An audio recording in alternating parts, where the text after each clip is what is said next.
సమాధానం కలిగిన మా ప్రియ తండ్రి నా దేవ, ఇప్పుడు సంగారెడ్డి సంఘాస్తుల మధ్య సాక్ష్యం చెప్పబోతున్నాను. ఏమాత్రం అబద్ధములు చొరబడకుండా అవి నా మీదకి రాకుండా నీవిచ్చినటువంటి సాక్ష్యము సంతోషంగా సమాధానం పంచుకునేటటువంటి భాగ్యమే నాకు అనుగ్రహించుకుంది. యేసు నామమున ప్రార్థించి అడిగి వేడుకొనుచున్నాను తండ్రి. మీ అందరికీ చాలా వందనాలు. మీ అందరి ముందు నేను కూర్చున్నానంటే అంత యోగ్యులను కాను. విద్య లేని వారిని ఏ స్కూల్లో పోయి ఒక అక్షరం నేర్చుకున్నటువంటి వారిని కాదు. బాగా వినండి. నేను చేసినటువంటి పని ఏమిటంటే, దుడ్డలు మీకు ఎంతమందికి తెలుసు? దుడ్డలు తెలుసా మీకు? వరే దుడ్డలు. ఆ దుడ్డలను కాస్తాను. తర్వాత ఎడ్లను కాసి వ్యవసాయం చేసినటువంటి వాడిని కానీ స్కూల్లో పోయి చదువుకున్నవాడిని కాదు. చదువు నాకు రాదు. ఆ ఎడ్లను తోలుకొని పని పొలానికి పోయి మళ్ళీ వచ్చేటప్పుడు మా తమ్ముడికి చదువుకుంటున్నాడు. వచ్చేటప్పుడు పోయేటప్పుడు కొంత ఇంట్లోకి వాళ్ళు అన్నటువంటి మాటలు పాటలన్నీ నా హృదయంలో చేయండి. అది ఆశ్చర్యం, నాకు కూడా ఆశ్చర్యం అనిపిస్తుంది. ఆ తుర్కాయన చెప్తుంది. అయితే మా తండ్రి మా నాయన నీవు కూడా చదువుకున్నారంట అని చెప్పి పెట్టించాడు. అవి రాసిన మా చిన్న ఆయన ఉండి చనిపోయాడు. ఆయన కాకృతం వచ్చు. ఆయన కాకృతం పెట్టించాడు. కాకు దీర్ఘం ఇస్తే అన్ని ఇట్లైనా రానోడు గట్లే అట్లే నేర్చుకున్నాం. ఇదేం రాదు. మా చిన్నాయనేమో కాకృతం అంటించాడు, మా తండ్రి ఏమో ఓల్మాల్. అంతే. ఇక నేను ఈ వ్యవసాయం చేస్తున్నా. వ్యవసాయం బాగా వచ్చు నాకు. వ్యవసాయం కొట్టనీకే ఇతరాలు అన్ని పెట్టడానికి వస్తాయి. పూరి గుడిసెలు కప్పినా, ఇల్లు కప్పినా, ఇటుక గోడలు పెట్టినా, రాతి గోడలు పెట్టినా, మేస్త్రి పని చేసిన, చాలా పని చేసేది. కానీ మా ఇంట్లో మా తండ్రి ఒక్కడే యేసు ప్రభువుని నమ్మి. కానీ చాలా కరువు నా చిన్నతనంలో. ఒక దినమున మా నాయన కరువుల ఆ గొంగట్లో జొన్నలు వేసుకొని జొన్నలు మూట తీసుకొని వస్తున్నాడు. చూసిన అప్పుడు నాకు చాలా బాధ అనిపించింది. మా తండ్రి ఎంత కష్టపడి చేస్తున్నాడే అనుకున్నా. అనుకొని ఆ పద్ధతి తెల్లవారు ఏం చేసేదంటే, తెల్లవారుజామున 4 గంటలకు లేచి ఇక్కడ ఈ పానాన్ని అక్కడ ఆ పానాన్ని వెళ్ళి పెంట నింపాలి. పెంట దించేదే పంట అవుతుంది అనుకున్నాం. మనసులో వచ్చింది ఏవో చెప్పాలి. అయితే మా నాయన మస్తు బెదిరించేది నన్ను. అయినా అవన్నీ నేను లెక్క పెట్టలే. అది ఆ పెంట నిండే కొద్దీ నేను పని చేసిన కొద్దీ మా నాయన సంతోషపడేది. నువ్వు ఎట్లా బతుకుతావు అనేది కోప్పడేది. కానీ నేను రాయి మరిస్తే గోడ పెడితే పని చేస్తే చాలా సంతోషపడేది. ఆయన మనసులో సంతోషపడేది. కానీ నన్ను బాగా ప్రేమిస్తున్నాడు అన్నాడు. ప్రేమ లేకుండా కోప్పడుతుండే. అంత సంతోషం ఉంటుంది. ఆ తర్వాత ఇక మా అమ్మాయి ఇంట్లో పని చేసుకుంటుండే, అన్ని చేస్తుండే. తర్వాత యేసు ప్రభు అనేటటువంటి మాట మా నాయన ఒక్కడే లేదు. ఆ ఊళ్ళో ఎవరు ఇష్టపడలేదు. నేను నమ్మాను యేసు ప్రభు. యేసు ప్రభువే దేవుడు అంటాన్ని ప్రార్థన చేస్తుంది. ఎట్లా కొట్టుకుపోయినప్పుడు ఎప్పుడో చిన్న పేపర్ టేబుల్లో పెట్టుకోవాలి, వచ్చిన చదవాలి, చదువుకుంటూ ఉండేది. అట్లా ఉండగా పెళ్లి చేసాడు. మంచి భార్యని నాకు దేవుడు ఇచ్చాడు. దేవుడికి స్తోత్రం. తర్వాత ఆమెకు రోగం వచ్చింది, ఏదో రోగం. కానీ ఎన్ని రోగాలు వచ్చింది నేను ఇసుకలే మంచిగా ప్రేమించుకున్నాను. ప్రేమ ఉంటుంది. మా తండ్రి కూడా మమ్మల్ని ప్రేమించాడు. కానీ అయితే నేను రక్షించబడ్డటువంటి మాట చాలా ఆశ్చర్యంగా ఉంది. నా భార్య చనిపోయింది. ఇంకో కారణం ఉన్నది, బాగా వినండి. అప్పుడు ఏమైంది అంటే నేను ఎబ్రోన్ పోయాను. ఎబ్రోన్ పోవాలనిపించింది, పోయాను. అక్కడి నుండి మళ్ళీ పని చేయడానికి ఇక ఎయిర్పోర్ట్ ఇక్కడక్కడ పనిచేసిన. కానీ మళ్ళీ తర్వాత అనుకున్నా, 5 రూపాయలు నేను ఇచ్చినంటే యేసుప్రభుకి ఇస్తే నాకు బరకత్ అన్ని మంచిగా అయితే అని అనుకోని అక్కడ గుత్తేదారుగా పనిచేస్తున్నాను ఎయిర్పోర్ట్లో, దుండిగల్ ఎయిర్పోర్ట్లో. అక్కడ దుండిగల్ ఎయిర్పోర్ట్లో ఇంజనీర్తో కూడా మంచిగా ఉన్నాం, పని మంచిగా చేస్తుంటే పోయిన సిగరెట్లు ఉన్నాయి జేబులో. బస్ ప్రకాష్ గేట్ కాడ ఉన్నాడు. సిగరెట్ తాగుతావా అంటే తాగన్న, అబద్ధమే అన్ని అబద్ధమే చెప్పింది. ఆరాధనలో పోయి కూర్చున్నా. ఆరాధనలో పోయి కూర్చున్నా. కానీ ఆరాధనలో మాట్లాడినటువంటి వాక్యం ఏది కూడా నా హృదయంలోకి రాలేదు. వాళ్ళు లేచినప్పుడు లేచిన, వచ్చిన పాట అంటే పాడిన. తర్వాత సంద చేసినప్పుడు భక్సింగ్ గారు మాట్లాడాడు. భక్సింగ్ గారు ఏం మాట్లాడిందంటే, మీ కానుక నాకొద్దు, దేవుడు అంటున్నాడు, మీ కానుక నాకొద్దు, నీవే కావాలి. ఈ మాటనే నాకు అర్థమైంది. ఇక అవసరం ఏమో ఏం చెప్పారో నాకు తెలియదు. నీవే నాకు కావాలి, నీ డబ్బే వద్దు నాకు అంటే నాకు అర్థమైంది. నేను డబ్బే ఇవ్వాలనుకున్నా, 5 రూపాయలు ఇవ్వాలనుకున్నా, వద్దంటున్నాడు అని అనుకున్నా. అయినా 5 రూపాయలు కానుక వేసిన. 5 రూపాయల కానుక వేసినప్పుడు అప్పుడు నేను ఏమంటే, నీవు ఎన్ని వేసినా నీకన్నీ డబ్బలే నష్టం, కానీ మంచిది కాదన్న. అట్లనే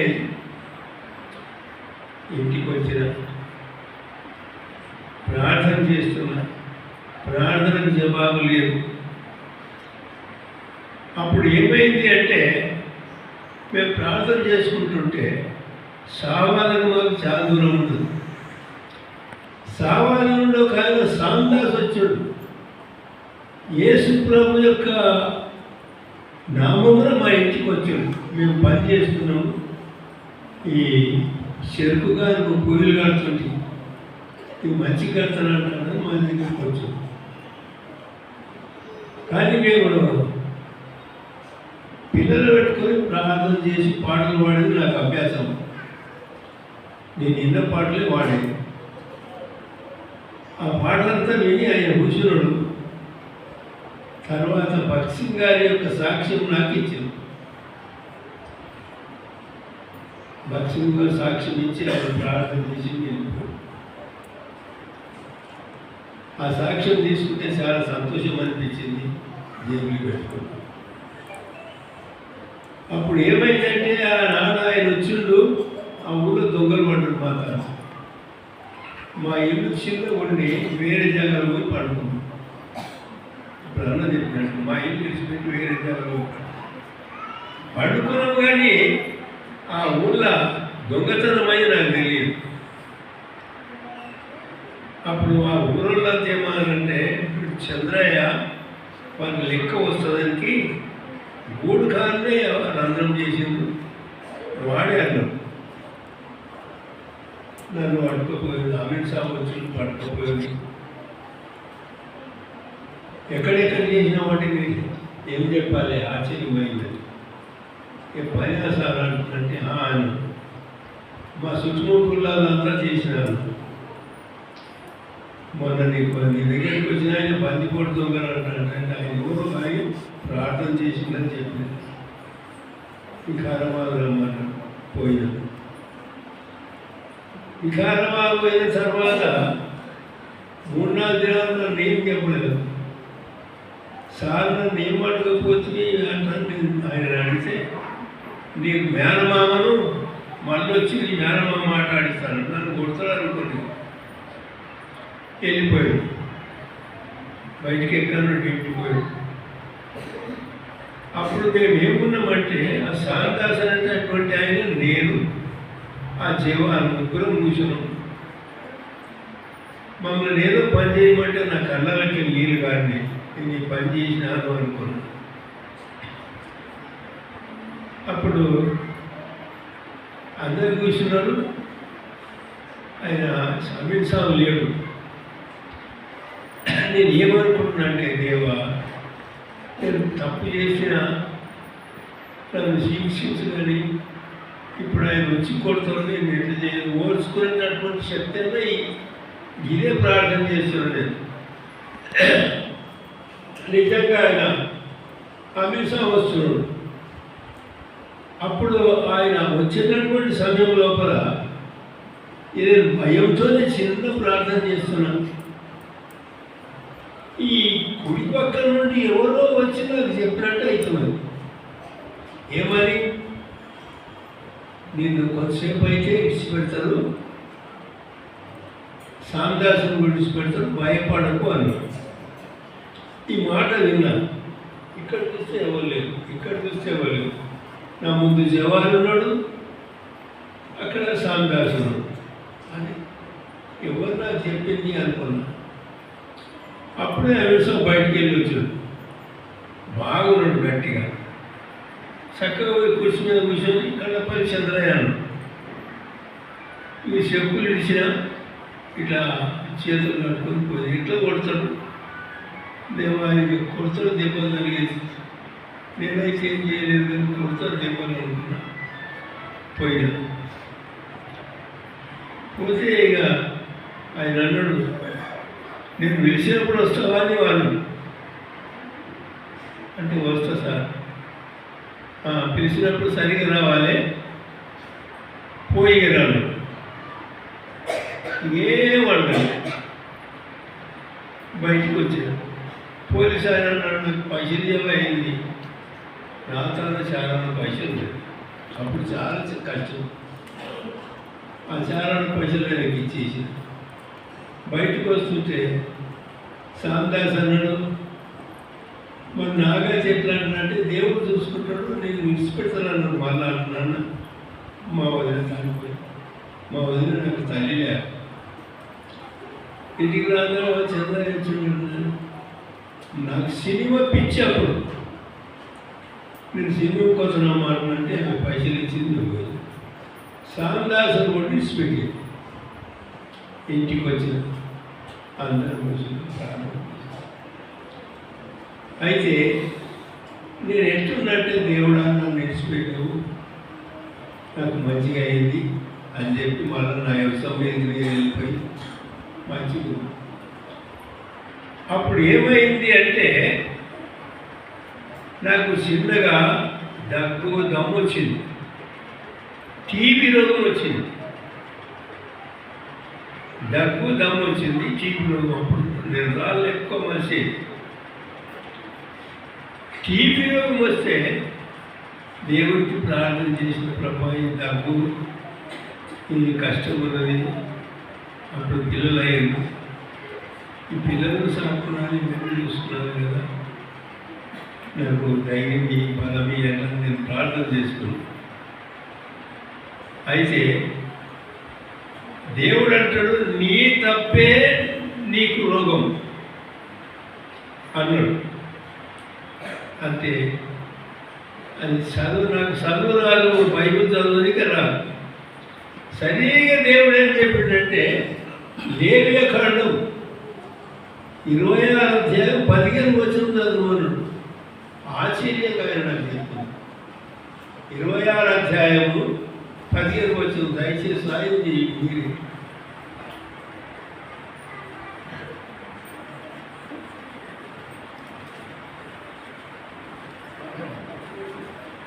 నా కట్టడలను నిరాకరించిన ఎడలను నా ఆజ్ఞలన్నింటినీ అనుసరింపక నా ఆజ్ఞలన్నింటినీ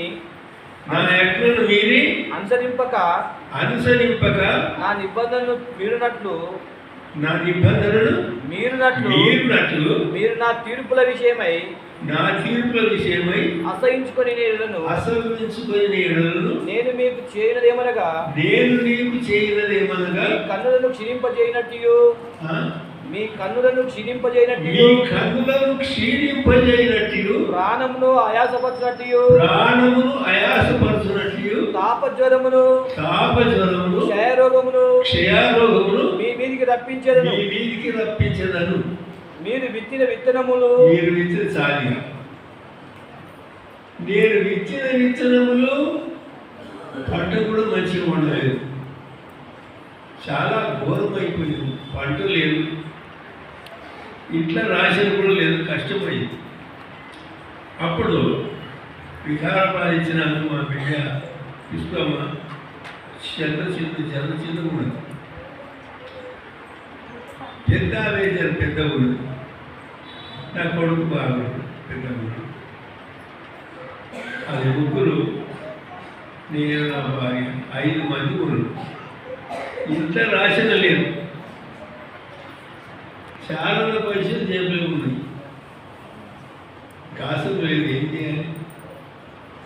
ప్రార్థన చేస్తున్నాను. నేను పరిశాలై కూర్చుంటే మా భార్య అనేది, నువ్వు దేవుని పేరు చెప్తావు కదా, ఎందుకు పరిశాన అయినా అంటుండే, బలం ఇస్తుండే, చాలా ధైర్యపడుతుంది. అప్పుడు నేను పరిశాన అయితే, నీ సార్ ఎన్ని పైసలు ఉన్నాయి, ఎందుకు విచారిస్తున్నావు అంటే, నా చాలా చారాలు ఉన్నాయని.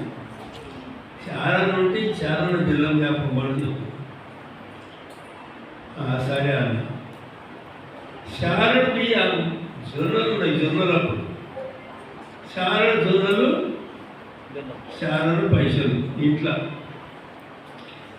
పోయిన చారణ బెల్లం తెచ్చేవరకల్లా అవి ఈ పెన్స్ మీద ఏం చేసి పాలయాలు చేసి దంచి ఈ బెల్లము అది రెండొకసారి వేసి పొడి చేసి మంచి ఇంతంత అయింది. కాగితంలో పోసిన చుట్టూ కూర్చున్నాం. ఎంతమంది? 5 మంది. 5 మంది చుట్టూ కూర్చున్నాం. చెంచాలు ఎక్కడ కాబట్టి అంత చెంచాలు లేవు, కూడుకుడి చిన్నది కూర్చున్నాం. అప్పుడు అదే కాగితం దింపి అందరికీ చెంచాలు ఇచ్చినాక మా భార్య అన్నది, నాయన ప్రార్థన చేస్తాడు, మనం చెందుకోవాలి అంటే ప్రార్థన చేసి అందరం చేసి మా చిన్న బిడ్డను పుష్పమ్మని అన్నది, ఈ నట్టది తల్లిని తిననేది అన్నది. అట్లా అనొద్దు, తిరగనిస్తుంది, మంచిదే. అందరం తెచ్చు, నా కొడుకు నాకు చాలా అని, అందరూ చాలా, నాకు కూడా చాలా. ఆమెకు మిగిలింది ఇంత శారదన్న ఆ యొక్క పిండి ఆమెకు మిగిలింది. ఇది దేవుడు అటువంటి తృప్తి మాకు ఇచ్చాడు, సంతోషపడ్డమానికి. కానీ ఈ వచ్చినటువంటి రోగంతో ఏం చేయాలి? అప్పుడు మా తమ్ముడు డాక్టర్ అనంతగిరి గుట్ట మీద తీసుకుపోయి ఇచ్చాడు. భక్త సింగ్ గారి యొక్క ఏమున్నది సాక్ష్యం దేవుడు అక్కడ పోయి ఆ వచ్చిరాని చదువుతో ఆ సాక్ష్యం చదివితే నాకు చాలా ఆశ్చర్యం అనిపించింది. నేను పెద్ద ఇంజనీరు, ఎటువంటి యాగం చేసిండు అంట అని చెప్పి అందరికీ డాక్టర్లకు చెప్పి నర్సులకు చెప్పి, కానీ ఆ టీవీ ఉన్నది అందరూ నన్ను కొంచెం దూరం చేసి, అయితే చిన్న ప్రార్థన చేసుకునేది, చిన్న ప్రార్థన చేసుకొని ఉండేది. అప్పుడు మా బామ్మడిది వచ్చాడు, ఆయన సువార్తి వచ్చి, బావా నువ్వు ప్రార్థన చేస్తున్నావా, ధైర్యం ఉండు, ఇక అక్క జన బాగలేదు, ప్రార్థన చేసి ఉండని చెప్పిపోయాడు. అప్పటికే ఆమె చాలా బాగలేదు. అప్పుడు నేను అట్లట్లా ప్రార్థన చేసుకునేది. వెంటనే 4-5 దినాల్లో 8 దినాల్లో చచ్చిపోయింది. వార్త వచ్చింది, ఎవరు చెప్పలేదు నాకు. మా తమ్ముళ్ళు ఇద్దరు వచ్చి నా సమానంతో చదువుతున్నారు. ఏమైందంటే ఏం కాలే, పోదాం ఇంటికారం. ఏంటి ఏం సరే వికారాబాద్ వచ్చాడు, సైకిల్ మీద పోయింది మా ఇంటికి. సైకిల్ మీద పోయి రోడ్ దిగుతాడా ఆ పొదల్లో పోయి ప్రార్థన చేస్తే మీరు దాకా చేసిన ఆడ ప్రార్థన చేసిన చాలు నా తమ్ముడు చెప్పాడు ప్రార్థన వదిన చనిపోయింది. అప్పుడు నాకు ఏం జ్ఞాపకం వచ్చిందంటే, అట్లా బైబిల్ చదువుతుంటే యోగ గ్రంథం జ్ఞాపకం వచ్చింది. అయితే యోగపరుడు దేవుడు ఇచ్చాడు, దేవుడు తీసుకుపోయాడు అన్నాడు కదా అని అనుకున్న మనసులో. ఇంటికి రాగాడు కొంచెం మనసు బాధ అయింది. అమ్మా అని ఏడిస్తే అందరూ మా బాబా మా వేరు బాబు చంద్రయ్య అంటే సరే శవం దగ్గర పోయి చిన్న ప్రార్థన చేసి, ప్రభా నీవే ఇచ్చినావు, నన్ను ఓదార్చమని ప్రార్థన చేసి ఏమని. తర్వాత తెల్లవారింది, సమాధానం చేస్తున్నారు వికారాబాద్ నుండి పాస్టర్లు వచ్చి నన్ను తీర్మానం. అప్పుడు నాకేం జ్ఞాపకం వస్తుందంటే, నేను బాగా పనిచేసి అలసిపోయి వస్తే నన్ను తినబెట్టేదాన్ని. నేను తాగిపోతూ కూడా తాగి వస్తే కూడా నన్ను బాగా తినబెట్టేది. పశువులుగా ఇట్లా చెయ్యి మీద వేసుకొని తినబెట్టినట్టు తినబెట్టేది, అట్లా చేసేది. అది జ్ఞాపకం వచ్చింది. ఇప్పుడు నేను ఆమె లేదు కానీ నేను ఎట్లా ఆమెను సంతోషపెట్టాలి అని నేను తింటేనే ఆమె ఆత్మకు సంతోషం. ఆమె అట్లంటే ఇప్పుడు కూడా అట్లేనండి అని చెప్పి వాళ్ళు పిలిచి తినబెడితే తిన్నా. నా కొడుకు తినలే, తినమన్న తిందని కూడా అమ్మకు శాంతి కలగాలంటే తినలే. నేను తిన్నా, ప్రార్థన చేస్తున్న దేవా నీ కృప మంచి భార్య. వాళ్ళు బొమ్మలమ్మకెట్లే కానీ నా దగ్గర నేను చేసుకున్న తర్వాత మంచిగా ఆరాధించి బిడ్డే ప్రార్థన చేస్తున్నాను. సామాన్య ఆడనాది ఎన్నో తెలుసుడు దేవుడు. ప్రార్థన చేసి సమాధానం ప్రార్థన చేస్తున్నాను. ఇక కష్టం ప్రభు నాకు మంచి సహాయం చేసింది. ఆ పిల్లలందరూ చదువుతున్నారు, చదువు కూడా దేవుడు మంచి సమయం ఇచ్చాడు. అంత పైసలు లేవు కానీ దేవుడు మంచి సహాయం చేసి ఒక్కొక్కప్పుడు కాయిన్ వేసుకొని ఇట్లా చదువుకుంటూ పోతే ఒక పాము అట్లా వచ్చింది. పామున ముందరికి వెళ్ళి సరుకు పట్టే చూసిన దానికి అడ్డం పోయి దాన్ని చంపాలన్నానంటే అది మీ చెట్టు మీద ఎక్కి ఒక బాబు మేకల కాళ్ళు కట్టి కొట్టుకొస్తే అది నా నెత్తి మీదనే ఉన్నది. ఇంట్లో వంగి చూస్తే తాత పాము అంటున్నాడు. మరొకసారి ఇట్లా వండుకున్న పిల్లలతో వండిరు. ఈ చెయ్యికి చూసుకున్నది ఒక పాము. కానీ చల్లగా చుట్టి ఏముందంటే చూస్తే దాని ముఖం నా ముఖం దగ్గరనే ఉంది. అదే పాము అన్నది పడకలకి లేచి దాన్ని జాడించి గొంగళిపోతే దాన్ని వేసి దాన్ని చంపేసి ఇది రెండో పాము. ఆశ్చర్యంగా దేవుడు తప్పించాడు. తర్వాత ఏమైందంటే నేను చేరుకాడ ఎప్పుడు నాకు ఒక చిన్న పుస్తకం ఉండాలి, కాగితం అట్లా చదివేది. నేను చదువుకుంటున్నా ప్రార్థన చేసుకుంటున్నా కూర్చున్నా ఒక పాము వచ్చింది. ఇట్లా నా మీదకి వెళ్ళిపోయినట్టు పోయింది. పడిగి తీసుకొని పోయి ఆ నెరపెక్కులు పోయింది. అది వెళ్ళిపోయింది. ఆడ దేవుడు బతికించాడు. నేను పని చేసేది బలిలో ఇంట్లో పెద్ద బావి కొట్టారు. ఇది గడదం రమ్మంటుంది. మా నాన్న తీసుకొని పోయాడు. నేను కిందికి దిగాన్ని చూసి చుట్టూ చూసి ఆడ కూర్చున్నా. ఆ మీద ఏది ఓట కోసానికి పెద్ద పెద్ద గుండ్లు పెట్టారు. ఆ గుండు వాళ్ళు ఏమో చేస్తున్నారు. నేను వచ్చి కూర్చున్నా. కూర్చుంటే ఆయనకి ఎన్నికే లేవాలంటే లేచి ఇంత దూరం కూర్చున్నా. కొంచెం దూరం అలా చేతులకి వెళ్ళి గుండు దొరికింది. నేను ఏడ కూర్చున్నా ఆండే పడ్డది. అది ఆండే కూర్చుంటే మాత్రం ఆ గుండు నా మీద పడుతుంటే అక్కడ చనిపోతుంది. దేవుడు తప్పించాడు. దేవునికి స్తోత్రం. అందరు పశ్చాత్తాపం అయ్యారు, కానీ నేను తప్పించకూడదు.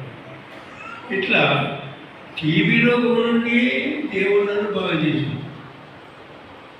ఆ యొక్క పాముల నుండి దేవుడు రక్షించాడు. కరువు కష్టంలో కూడా దేవుడు కొంచెంలో మాకు తృప్తినిచ్చాడు. దేవుడికి స్తోత్రం. అయితే పిల్లలు చదవాలి, ఏం చేయాలి? ప్రార్థన చేశాడు. ప్రిన్సిపాల్తో కాదు, ఎవరన్నా పెద్ద పటేలు వస్తే వాళ్ళతో మాట్లాడడానికి శాత కాదు, అంత జ్ఞానం లేనటువంటి వారు. ప్రిన్సిపాల్తో మాట్లాడి, డిఎస్లతో మాట్లాడి, ఎట్లా మాట్లాడినా నాకు తెలియదు. అయితే అటు సమయం లోపల అటువంటి కష్టంలో నేను ఉన్నప్పుడు ఒక్క మాట నాకు జ్ఞాపకం వచ్చింది. కడుపులో బాగా వస్తుంది. నేను ప్రార్థన చేస్తున్నా ఇంట్లో, ఆ గుడిసెల్ని మా ఇంట్లో ప్రార్థన చేస్తుంటే బాగా ఇది వస్తూ ఉన్నది. మా శోభము చిన్నగా ఉన్నది. నా బిడ్డ చిన్న ఆమె కూడా ఇక్కడ మోకరించింది. ఇక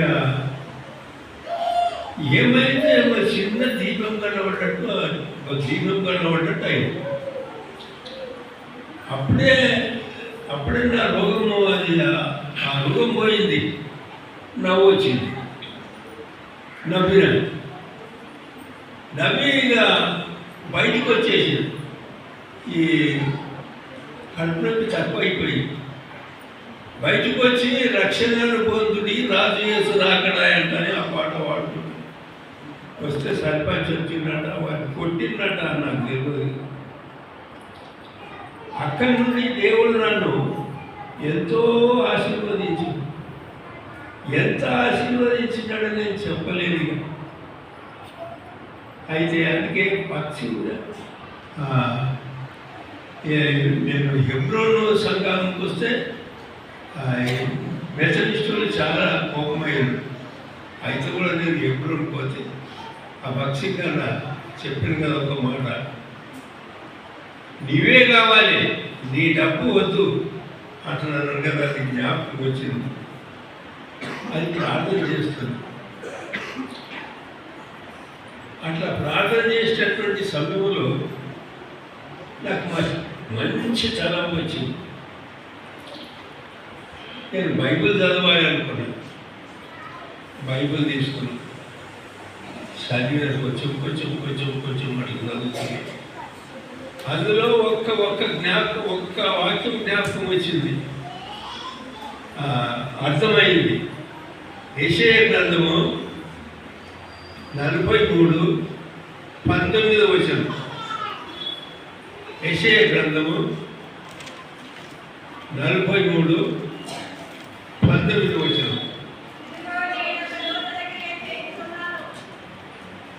నాకు చెవులు బాగా రావు.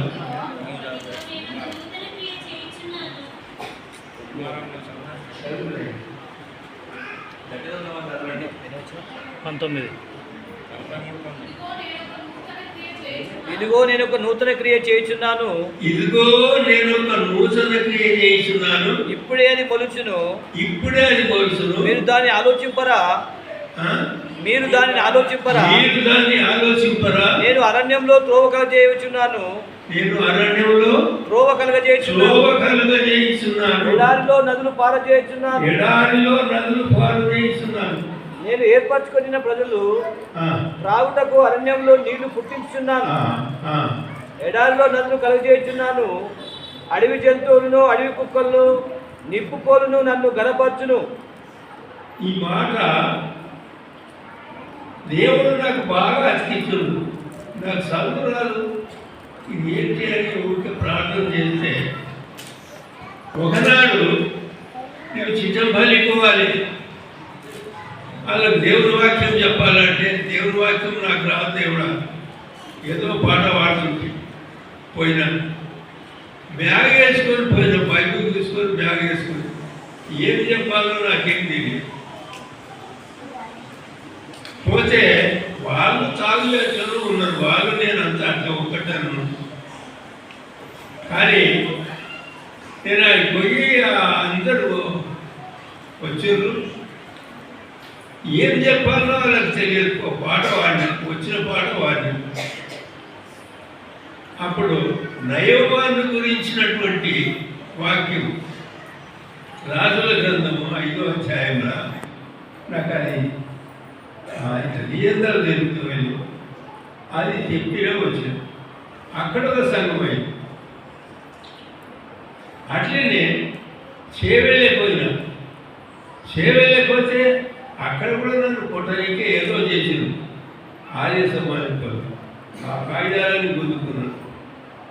అయితే నన్ను మెడల్లోని దొక్కుకొని పోయాడు.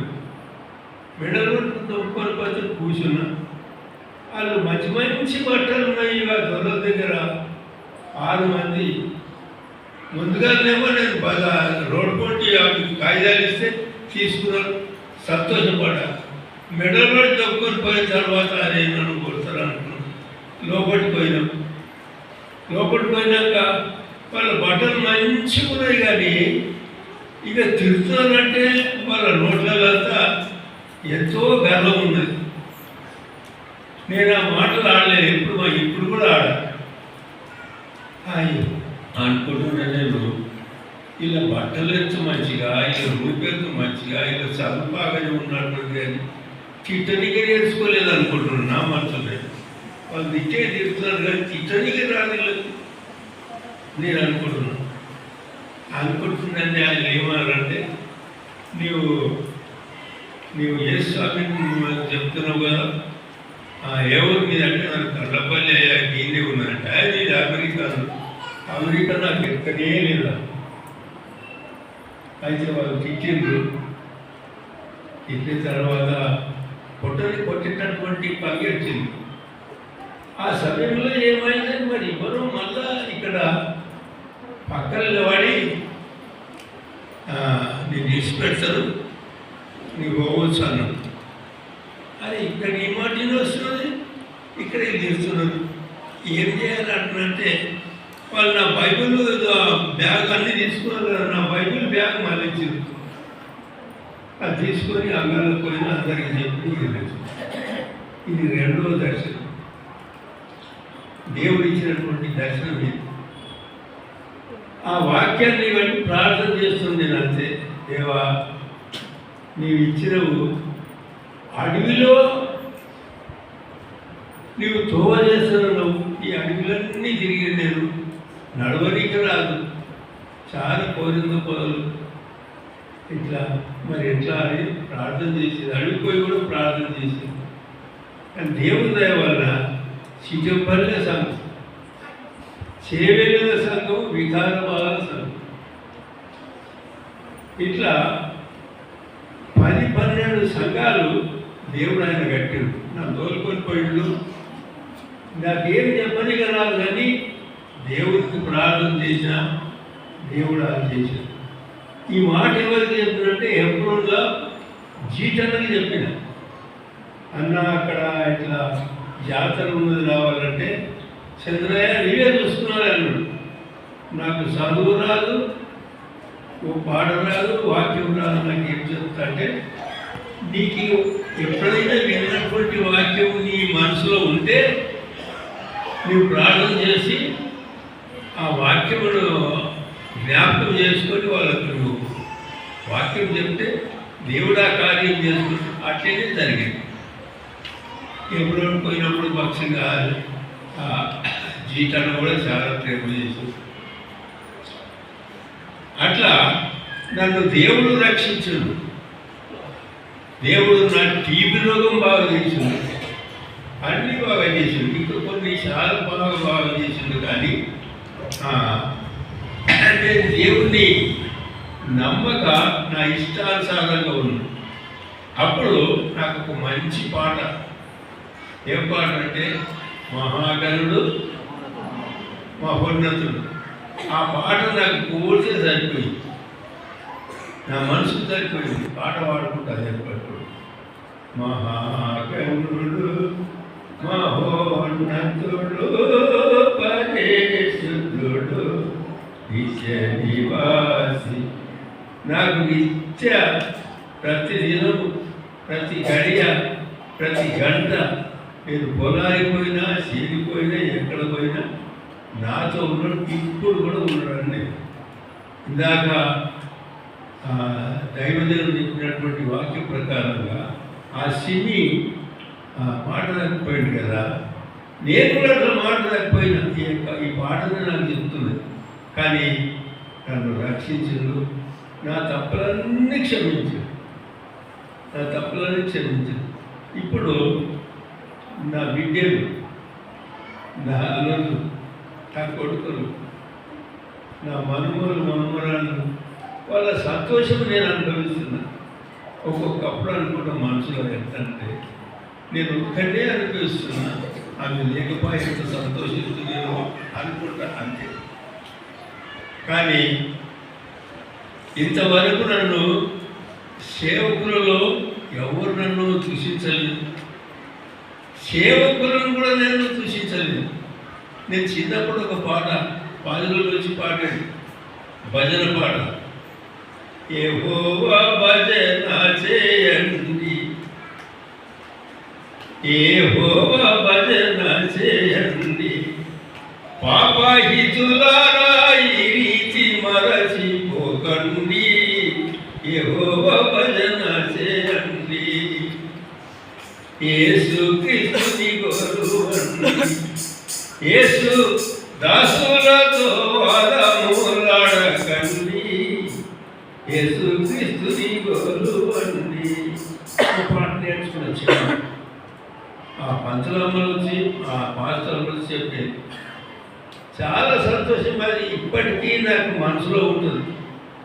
ఎవరైనా ఎక్కడైనా హెబ్రోన్కి పోయినా, ఏ స్థలానికి పోయినా, ఏ వాక్యం కాడికి పోయినా, ఎవరు చిన్న పిల్లలు కూడా వాక్యం చెప్పని నా హృదయం బాగా అనిపించలేదు. కానీ నేను తప్పను. ఎవరైనా తప్పు చెప్తే వీళ్ళగా ప్రార్థన చేసిన దేవుడు అన్నాడు, నువ్వు ప్రార్థన చేయి అంతే, వాళ్ళని సరిచేయడానికి నీ శాత కాదు, అదే నా శాత కాదు కానీ ప్రార్థన చేస్తున్నాను. ఇప్పుడు ఇక్కడ డిఎం డేవిడ్ ఉండేనా ఇక్కడ, ఆయన ఎప్పుడున్న కలిసింది నాకు, నేను చిరనీకి పోలేదు, నేను కూర్చున్నా. ఆయన అయ్యా నీ ఎక్కడ అంటే నేను సంగారెడ్డిలో ఉంటున్నాయా, నా పేరు డిఎం డేవిడ్ అని. బాగుండేది. మరి చిరనీకి పోలేదంటే నేను గుడ్డేలు తిన్నాడు గట్ట తింటాను, నాకు గట్ట తింటున్నా మరి అన్నం నాకు, నేను అన్నం మీద నాకు అది ఆడ మాట్లాడి. ఇక తణుకు ఆయన సుందర్ సింగ్ అప్పుడే కలిసింది, ఆయనతో మాట్లాడి కొందరు పెద్దలతో. ఈ భక్తులు అనేటటువంటి వారితో కలవాలంటే నాకు చాలా సంతోషం.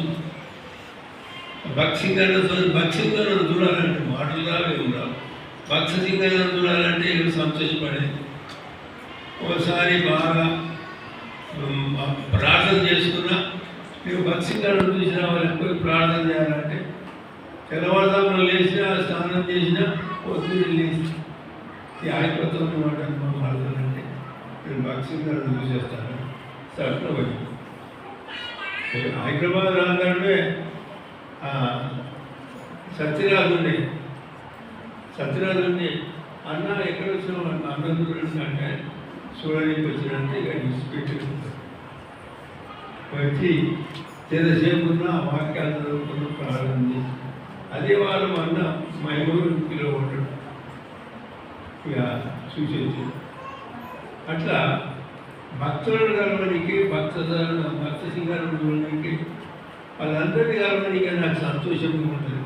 కానీ వాళ్ళని ఏమన్నా అంటే నాకు తప్పొస్తుంది. కానీ ఈ పాట వచ్చేది నాకు యేసుదాసులతో యేసుదాసులతో వాదములాడకండి, యేసుక్రీస్తుని కొలువండి, భావించి ఆత్మను వేడండి, దేవుని ఎడవాసి చెడిపోవకండి. చెడిపోతామడం అందుకు దానికి భయపడి దేవుడే ఇప్పటికీ ప్రార్థిస్తున్నాం. దేవుడు కొన్ని ఆత్మలు కొన్ని సంఘాల గురించి వాళ్ళు జ్ఞాపకం చేస్తారు. మీరు కూడా నా కొరకు ప్రార్థన చేయండి. ఇప్పటిదాకా మస్తు రోగాలు వచ్చినాయి, నొప్పులు వచ్చినాయి. ఈ పురగణం వల్ల నాకు వచ్చింది, బతికించారు. టీవీ రోగం నుండి బతికించారు. ఆ గుళ్ళు దెబ్బ, పాముల దెబ్బ, అన్ని దెబ్బల నుండి దేవుడు నన్ను తప్పించి రక్షించాడు. ఆ వాక్యము నన్ను జ్ఞాపకం చేసుకొని ఇప్పటికీ ప్రార్థన చేస్తుంటా. ప్రభా నీవు ఎడారిలో నదులు కలుగజేస్తున్నాను, నన్ను జ్ఞాపకం చేసుకోమని ప్రార్థిస్తాను. మా పిల్లలకి ఏదైనా లేకపోతే ఆ యోగ గ్రంథంలో జ్ఞాపకం చేసుకొని ప్రార్థించి ప్రభు నాకు సహాయం చేసింది. ఇంకా వికారాబాద్ వస్తుంది. ఇంకా వికారాబాద్ వచ్చే ఇక వాళ్ళంతా వాడుకుంటుండగా ఈ దేవదనం నుంచి కొంచెం వాక్యం ఎక్కడ వరకు పంపిస్తుండే, తాండూరు వరకు పంపిస్తుండే. తాండూరు ఇక్కడ నాకు వచ్చిన వాక్యమే అంతే చెప్పి వచ్చి దేవుడు నన్ను వాడుకున్నాడు. మీ ప్రార్థన డిఎస్ ప్రిన్సిపల్ వాళ్ళను ప్రేమించి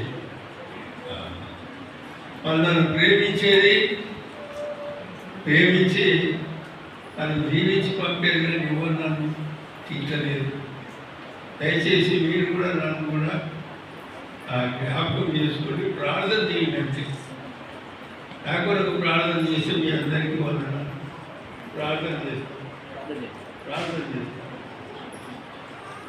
ప్రేమ సమాధానం మా ప్రియ పరలోక తండ్రి, యేసుక్రీస్తు నామమున నీకు స్తోత్రాలు.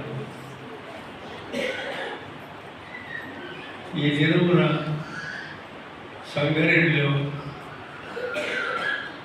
డిఎం డేవిడ్ గారు చేసినటువంటి యొక్క ఆలయంలో వీళ్ళంతా విద్యావంతులు, బాగా చదువుకున్నటువంటి వాక్యం తెలిసినటువంటి వారందరి ఎదుట నేను వాక్యం సాధ్యం చెప్తి కానీ ఏదన్నా అబద్ధం ఉంటే క్షమించు తండ్రి. నేను ప్రార్థన కోరిన వాళ్ళు నా కొరకు ప్రార్థించడానికి సహాయం. నేను కూడా వాళ్ళ కొరకు ఎప్పుడు ప్రార్థిస్తుంటాను. మా ప్రార్థనను ఆలకించమని పిల్లటువంటి మా పిల్లలందరినీ జ్ఞాపకం చేసుకొని వారి వారి కరువులు, కష్టములు, నష్టములు, రోగములు, నొప్పులను ఆ దరిద్రం పొందకుండా యేసుక్రీస్తు యొక్క నామమున ఆశీర్వాద పొందినట్టు సహాయపడుతుంది.